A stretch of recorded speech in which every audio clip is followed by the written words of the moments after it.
Hi everyone, welcome to lecture 48 of math series. आज start करते हैं। ये 4 क्वेश्चंस हैं जो डिस्कस होंगे आज के लेक्चर में। Okay, so the first question is discuss how the cold war influenced decolonization process in Africa, right.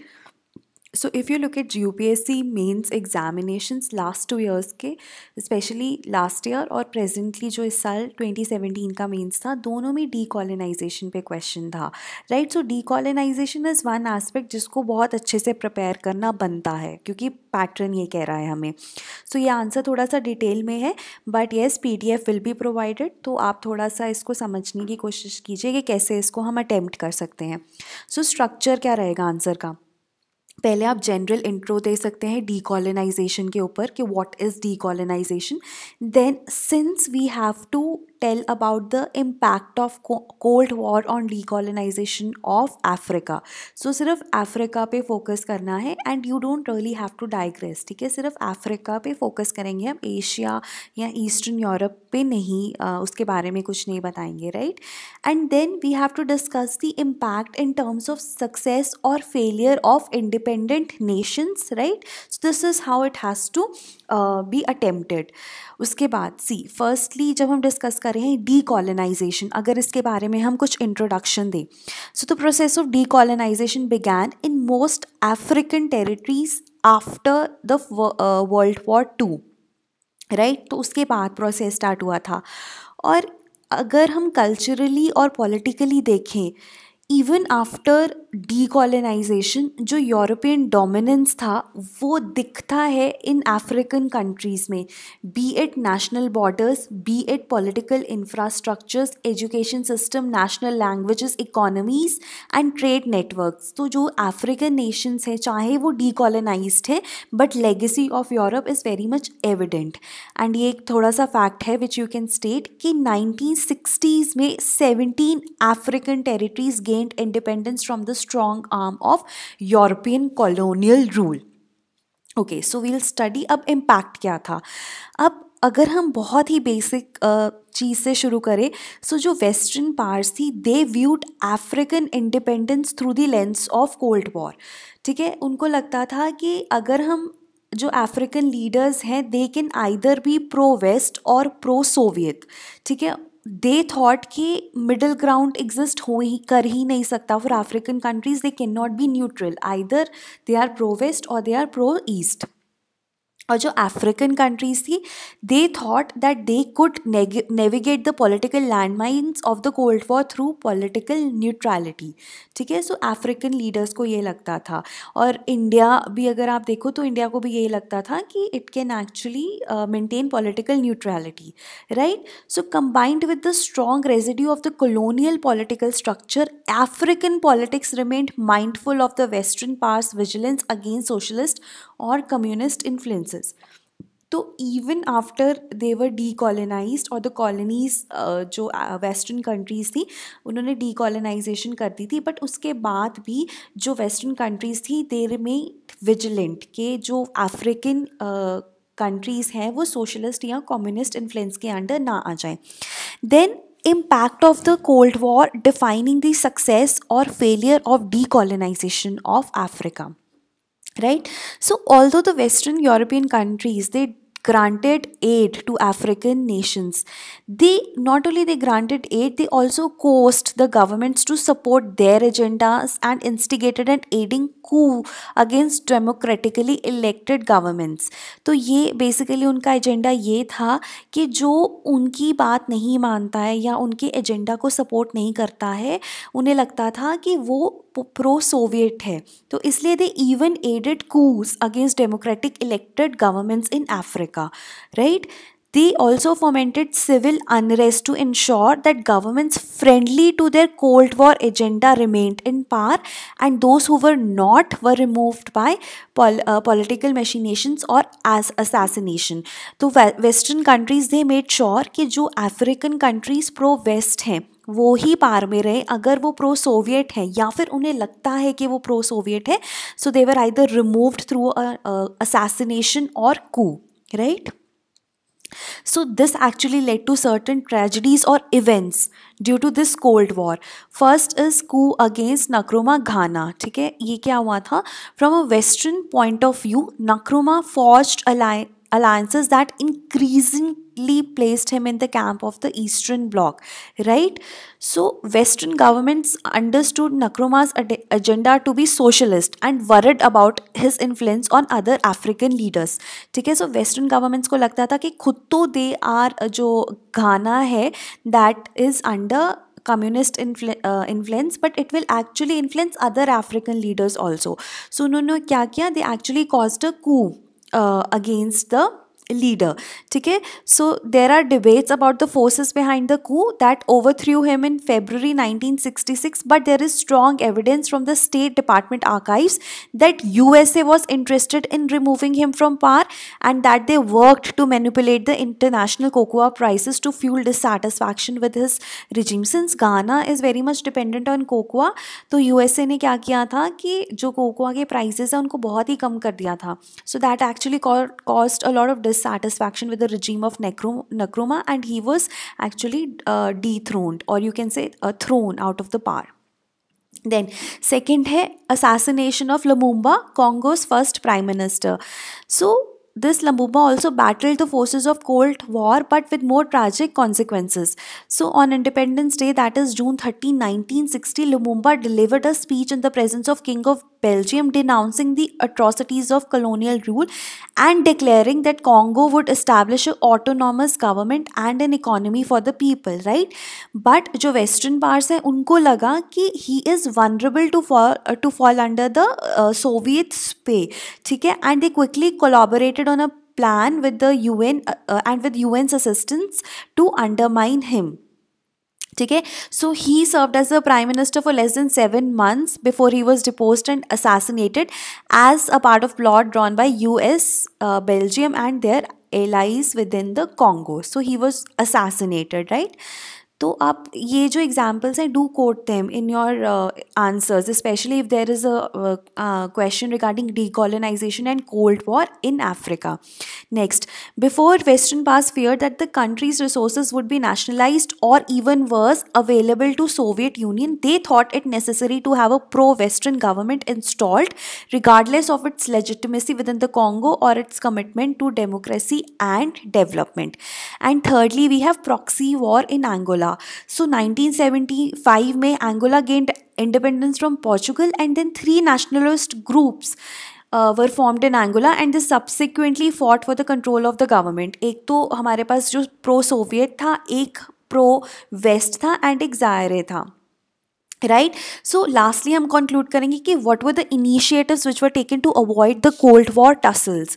तो एक तो 1955 में बैंडुंग कॉन्फ्रेंस है. So in this representatives from 29 Asian and African countries gathered to chart a course for neutrality in the cold war conflict. इसमें नाम भी बना था. Then we have organization of African unity has been formed to look beyond these accepted borders toward pan-Africanist or even a regional confederation. ठीक है, एक confederation बनाई थी for unity. And lastly we have Arusha Declaration. So it was actually the first president of Tanzania declared African socialism as the model for African development. Contrary to the Western model of economic development, Ujamaa socialism and African socialism generally emphasized collective responsibility and advancement in place of individuals. So these were the initiatives which were taken, right? सो थोड़ा सा लंबा answer है but काफ़ी ज़्यादा points हैं and I would really suggest कि आप decolonisation को बहुत अच्छे से प्रिपेयर करके जाएं. Next, GS2. So the question is India accounts for highest TB incidents and mortality globally. How can India combat TB effectively? Discuss strategies. तो इसमें आप कुछ इंट्रोडक्शन में आप कुछ इनिशियल पॉइंट्स बता सकते हो ट्यूबरकुलोसिस के बारे में, that it is N infectious bacterial disease which mainly effects the lungs, but हाँ बोन्स वगैरह का भी हो सकता है. caused by the bacteria Mycobacterium tuberculosis, and the major challenge is the development of drug resistant bacteria. ठीक है, so we have multi drug resistant TB and अभी एक extreme drug resistant TB भी है. ठीक है, so ये क्या है, ये एंटीबायोटिक्स को रिस्पॉन्ड नहीं करते. so एक तरह से मोर्टैलिटी या death is very much high in these cases of TB. सो हमें इसको कॉम्बैट करना है। तो हम कैसे कॉम्बैट कर सकते हैं? We need to have a multi pronged approach. That is, we need to link a lot of stakeholders together, like government, private healthcare, patients and kins, media, technology, and society, and transnational agencies, NGOs, etc. तो इन सब को multiple जो multi stake holder approach है वो हमें follow करनी है if we want to combat TB effectively. So let's see government क्या कर सकते हैं। First is making drugs and diagnosis affordable, accessible and available. ठीक है, जितने भी प्राइवेट प्राइमरी हेल्थ सेंटर्स हैं वहाँ पे ड्रग्स भी अवेलेबल होने चाहिए और डायग्नोसिस भी easily अवेलेबल होना चाहिए। Then roll out more CB NAT machines which are offering rapid quality diagnostics and linking at least one such machine for each district and monitoring drug resistant TB cases। ठीक है, तो ये monitoring के लिए भी use होते हैं ये machines, right. Next, new anti TB drug bedaquiline है, that has been introduced aggressively under CAP। ठीक है, to improve outcomes of the drug resistant TB treatment, but इसको पैन इंडिया लेवल पे इंट्रोड्यूस करना चाहिए। ठीक है, then IT based e-Nikshay platform has been made user friendly so that private doctors find it easy to notify. So इस platform को हम use कर सकते हैं विच has been provided by the government. Then urban areas और slums को decongest करें, वहाँ पे सैनिटेशन इंप्रूव करें क्योंकि TB बहुत जल्दी फैलता है क्राउडेड एरियाज में, right. So we need to work on sanitation, we need to strengthen triple I क्या है? The infrastructure. ठीक है, जो हॉस्पिटल्स में इंफ्रास्ट्रक्चर है, देन द इंस्टीट्यूशंस, ठीक है, उनको स्ट्रेंथन करना है। And lastly we have to provide incentives, ठीक है, to the citizens, to the doctors, ताकि जो डॉक्टर्स हैं वो डेटाबेस बनाएं जहाँ पे सारे ड्रग रेजिस्टेंट केसेस हों, और जो पेशेंट्स हैं अगर वो ट्रीटमेंट करवा रहे हैं अपने जाके, सो दे फिल उनका ट्रीटमेंट अच्छे से हो, उनको सारी फैसिलिटीज़ मिले ताकि वो इंसेंटिवाइज्ड फील करे ट्रीटमेंट करवाने में। ठीक है, next is private health care. Private health care में मोस्ट इंपॉर्टेंट है कि जो भी केसेस हैं TB के वो रिपोर्ट हों। ठीक है, मॉनिटरिंग करें वो अच्छे से प्रॉपरली पेशेंट्स की, जैसे कि डॉट्स है, ठीक है, उसमें प्रॉपर मॉनिटरिंग होनी चाहिए, right. Then private health care should also aim to provide affordable care, है ना, और ऑर्गेनाइजिंग कैंप्स वगैरह। तो ये सब प्राइवेट हेल्थ केयर की जो ड्यूटीज़ हैं वो प्रोवाइड कर सकता है जो प्राइवेट सेक्टर, और even under CSR it can provide funds.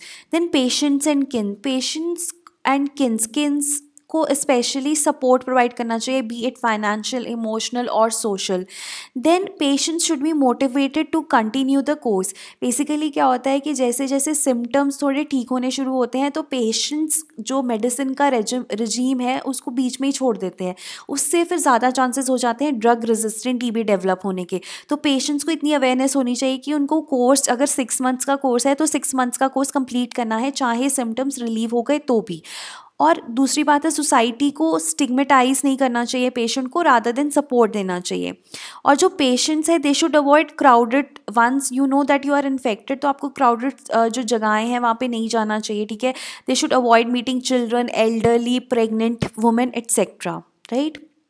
Media क्या? मीडिया अवेयरनेस क्रिएट कर सकता है via information, education and communication. ठीक है, मीडिया के बहुत एवेन्यूज़ हो सकते हैं, electronic media, radio, print media, social media, so that can be done. Then technology क्या है कि आप एक तो जो भी R&D है उसको सब्सिडाइज करो, उसको प्रमोट करो, उसके लिए इंस्टीट्यूशंस बनाओ। CB NAT should be made available, e-Nikshay is a platform, उसको और डेवलप करो।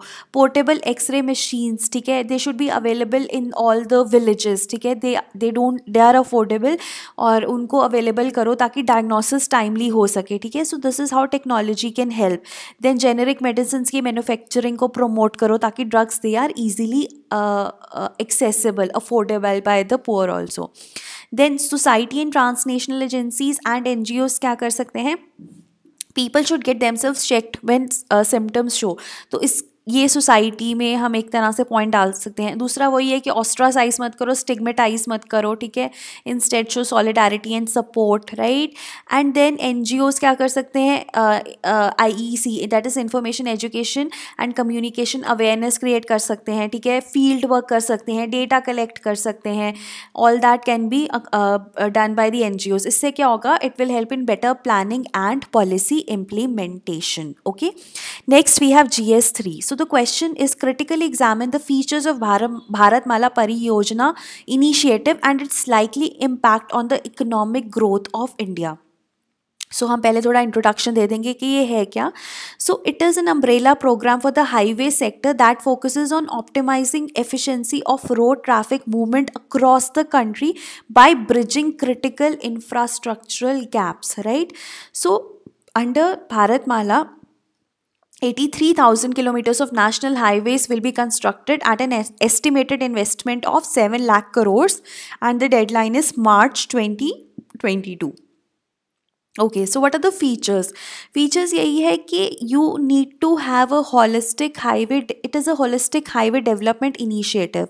ठीक है, वी हैव इकोनॉमिक कॉरिडोर्स, ठीक है, we have inter corridors and feeder roads, national corridors efficiency, border and international connectivity, coastal and port connectivity, expressways, हर एक चीज़ बन रही है अंडर दिस भारतमाला परियोजना, राइट. एंड इसकी अगर फीचर्स में बात करें कि फंडिंग कैसे होगी, तो 3 pronged है. We will take the funding from the market, private investment and asset recycling of NHAI stalled assets. ठीक है, and also it has been designed to bridge the, अगर हमने कहा infrastructure gaps in the existing highways, ठीक है, so as to make the movement more efficient, right. And then special attention has been paid to the connectivity needs of backward and tribal areas, ठीक है, areas of economic activity, religious and tourist interest, border areas, coastal areas, port areas, trade routes for neighboring countries, north east के साथ. So connectivity पे बहुत ज़्यादा ध्यान है. So what is its impact? Impact में अगर बात करें, it will actually solve issues related to traffic congestion, ठीक है, seamless cargo movement across ports and border areas. So increase करेगा कनेक्टिविटी को. अगर कनेक्टिविटी इंक्रीज होगी, let's say to the ports, it will actually help to increase exports and improve trade balance and help to turn CAD into CA surplus. It will also break down the logistic cost, उससे investment increase होगी. Then it will also help to generate a large number of direct and indirect employment in the construction activity. Then infrastructure related industries like cement, steel would get a boost. और ये काफ़ी basic industries होती हैं, तो इन पे boost, इनको अगर boost मिलेगा, overall economic activity will improve. It will generate demand at the bottom of the pyramid. But again कुछ चैलेंजेस भी हैं. सबसे बड़ा चैलेंज है फंड, ठीक है. More than 7 lakh crore, more than 5 lakh crore has to be taken from via debt और public private partnership. अब पब्लिक जो प्राइवेट पार्टिसिपेशन है वो चैलेंजिंग है. क्यों? क्योंकि there is this stretched balance sheets of many infra developers, ठीक है. सो दिस इज़ इम्पॉर्टेंट कि फंडिंग का बहुत बड़ा चैलेंज है, लैंड एक्यूजेशन का चैलेंज है, ठीक है, इन्वायरमेंटल क्लियरेंसेस का चैलेंज है. Then delays be it bureaucratic delays, और वैसे ही डिलेज होते रहते हैं जिससे कॉस्ट ओवररन्स हो जाते हैं, ठीक है, और बहुत सारे प्रोजेक्ट्स में ये दिखता है हमें. Then, since most of the projects are to be constructed in remote areas, mobilization of equipment, raw material, and human resources would be challenging, right? And then we have timely redressal of dispute by establishing a regulator is also crucial. ठीक है, तो regulator भी होना चाहिए before undertaking such a large project because of possible arbitration issues. ठीक है, so we need to have a timely and efficient implementation of Bharatmala. ठीक है, proper implementation होनी चाहिए ताकि जो इकोनॉमिक डेवलपमेंट है इसको इम्पटस मिले. ठीक है, और अगर कनेक्टिविटी इंक्रीज हो और जो भी इसके पॉजिटिव इफेक्ट्स हैं वो हो. So we need timely and efficient implementation. We do not need cost और टाइम ओवररन्स. ठीक है, लास्टली है हमारे पास question, what is the difference between accountability and responsibility according to you, which between the two is of a higher ethical value. Okay, so what is accountability? It is answerability, blameworthiness, liability and the expectation of account giving. ठीक है, basically आपका ये है कि you are answerable. ठीक है, via accountability means you are answerable. और responsibility क्या है? When you are being in charge or being the owner of a task or event, right? So the main difference between responsibility and accountability is that responsibility can be shared, but accountability usually fixed होती है on one person or one institution, right? And being accountable not only means being responsible for something, but ultimately being answerable also. तो एक तरह से आप ये कह रहे हो कि अकाउंटेबिलिटी थोड़ा ब्रॉडर टर्म है which covers responsibility as well. Also accountability is something you hold a person only after a task is done. तो अकाउंटेबिलिटी जब एक टास्क हो जाता है तभी आप एक पर्सन को you can hold in accountable, but responsibility can be before and after a task, right.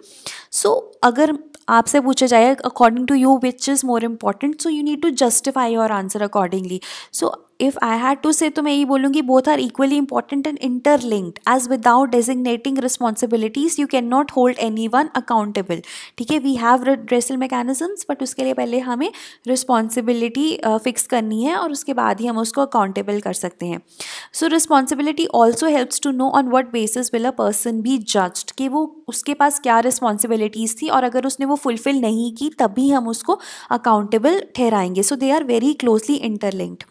Then responsibility depends on personal values and accountability on external. But देखा जाए तो दोनों ही के एलिमेंट्स बहुत इंटरमिक्सड हैं and they mutually reinforce each other and a person specially in ethics as well as in governance, अगर आपको good governance carry out करनी है, so the bureaucrat has to be responsible as well as accountable, right? So thank you so much for listening.